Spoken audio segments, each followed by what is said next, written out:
আমাদের যে স্যার ম্যামরা আছে হিন্দুদের বেশি কিন্তু মুসলিম স্যার আমাদের হিন্দু তারা আমাদের ধর্ম অনেক কথা বলে আমরা অনেক সহ্য তিনি বলে আমাদের সৃষ্টিকর্তা নাই আমাদের আমাদের আল্লাহ তাআলা নাই আমরা আমাদের মার উসিলায় আইছি এটা কোন দেখছেন খবরে আজাব নাই ওটা কি ম্যামরা দেখছিল তবে আমাকে বলে আবার আগেকারের কুসংস্কার বলে আগেকার কুসংস্কার তবে আবার বলে নবী বলতে কিছু নাই হ্যাঁ নবী বলতে কিছু নাই সাধু ভাই সব বানানো আমাদের কোরআন শরীফ তারা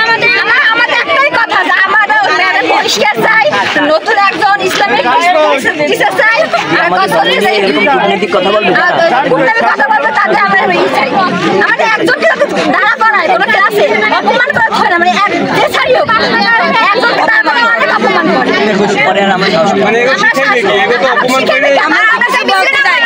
প্রতিবাদ করতে যাই আমাদের ব্যাপে চালান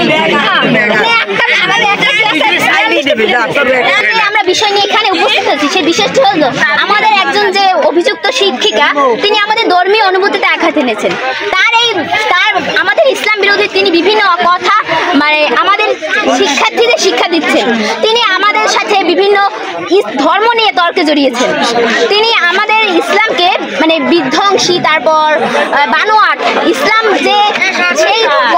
পৃথিবী শুরু থেকে ছিল তিনি সেইটা মানে বিশ্বাসে রাজি না তিনি না বিশ্বাস করুক কিন্তু আমরা তো মুসলিম আমাদের অবশ্যই এটা বিশ্বাস করতে হবে তারপর তারা বিভিন্ন ধরনের আমাদের স্কুলে মানে ধর্মতে শিক্ষিকা তিনি হিন্দু কিন্তু আমাদের এতগুলো মানে পুরা স্কুলের ভিতর হিন্দু শিক্ষার্থী অনেক কম কিন্তু মুসলিম শিক্ষার্থী অনেক বেশি কিন্তু তা সত্ত্বেও আমাদের বিদ্যালয়ে মুসলিম শিক্ষার্থীদের জন্য একজন মুসলিম শিক্ষক নেই আমাদের ধর্ম ক্লাসটা নেয় একজন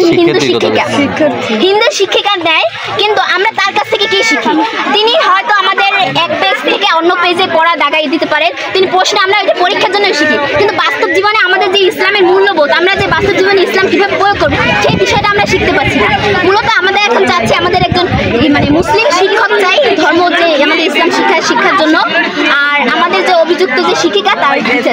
আর আমাদের বিদ্যালয়ে বিভিন্ন রকমের অনিয়ম হয় আমরা জানি এই 5 আগস্টের পরবর্তী সময় পর আমাদের বিদ্যালয় থেকে 17টা সরকারি যে ল্যাপটপ দিয়েছিল সেগুলো সব চুরি গেছে পরবর্তীতে আমরা দেখি তার আগে টিভি তারপর ছোটখাটো অনেক জিনিস হয় তারপর আমাদের পানির ট্যাঙ্কি সেগুলো চুরি হয়ে গেছে এগুলো সুষ্ঠু তদন্ত হচ্ছে না আমরা চাই এগুলো সুষ্ঠু তদন্ত এবং ন্যায় বিচার আমার ছোট ভাইকে আমাদের পরিবারে নানান সমস্যা থাকতেই পারে আমাদের পরিবারের আর্থিক সমস্যা থাকতেই পারে সবার পরিবারে থাকে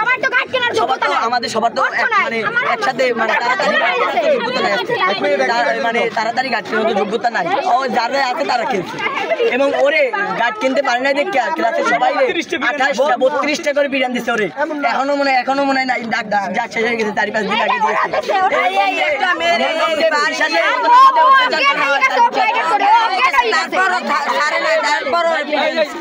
দৈনিক বাংলাদেশ মিডিয়া সত্যের সন্ধানে সারাক্ষণ।